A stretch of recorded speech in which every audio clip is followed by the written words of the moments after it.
President Biden has announced new steps to encourage COVID-19 vaccinations, including tax credits for employers who give workers paid time off to get their shot. AP's Sagar Meghani has details.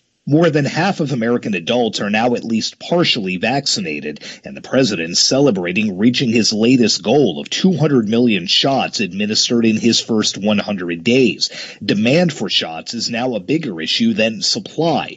The president says the nation's in a new phase of the vaccination effort that relies on encouraging people to be vaccinated. Until you are fully vaccinated, you are still vulnerable. The vaccine can save your life. Federal health officials have released another study showing breakthrough infections in fully vaccinated people are uncommon. In this case, about one infection for every 670 people in dozens of Chicago nursing facilities. Other studies suggest the breakthrough rate is significantly lower. Sagar Meghani, Washington. An inspection by the U.S. Food and Drug Administration found problems at a factory manufacturing the Johnson & Johnson vaccine.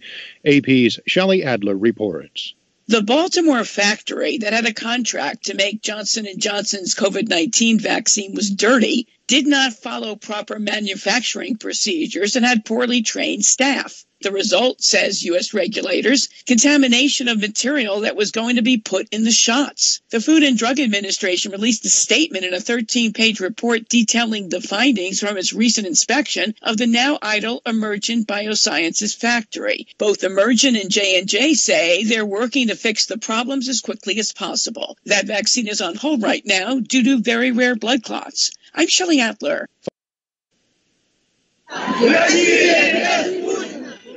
Thousands of supporters of jailed Kremlin critic Alexei Navalny gathered Wednesday in the center of Moscow, demanding his release and the access of doctors to examine his health. People were heard chanting freedom to Navalny and let the doctors in as numerous police asked them to disperse. Supporters of President Vladimir Putin's most prominent opponent fear he could soon die in prison where he is on a hunger strike. They are demanding proper medical care for Navalny. Officials say he has been treated as any other convict would be and have warned the rallies are illegal. Authorities in southwestern Pakistan said Wednesday a powerful bomb ripped through the parking area of a five-star hotel, killing at least 4 people and wounding about a dozen others. The outlawed Pakistani Taliban militant group, through its social media outlets, claimed responsibility for the late-night suicide bombing at the Serena Hotel in Quetta, the capital of Baluchistan province. In a prepared statement, the militants identified a meeting of local and Chinese foreign officials as the intended target. Pakistani Interior Minister Sheikh Rashid Ahmed condemned the attack as a terrorist act. Hospital officials said several of those injured were listed in critical condition and feared the death toll could increase. Almost 24 COVID-19 patients that were on ventilators died in a hospital in western India after a leak in the main oxygen supply. AP's Karen Chamas has details. Authorities say the disruption lasted no more than 15 minutes before full oxygen supply was resumed. However, this proved too long for many patients in the Zakir Hussain Hospital in Maharashtra state that is the worst hit by the latest surge in coronavirus cases in the country. Television images showed white fumes spreading in the hospital area, causing panic. A police officer said the leak occurred in a pipe connecting the oxygen supply to the main tank in the hospital complex. Overall, India has reported more than 15.6 million confirmed cases, the second highest behind the United States. I'm Karen Chamas. More than 24 world leaders are set to speak Thursday on Earth Day at the virtual Global Summit on Climate Change organized by U.S. President Biden. The Global Summit is part of Biden's efforts to restore U.S. leadership to the issue after the dismissive attitude of his predecessor, Donald Trump. The former president withdrew the U.S. from the 2015 Paris Agreement, which set a cap on global carbon emissions. Biden rejoined the agreement immediately after taking office.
Hi, thank you for watching.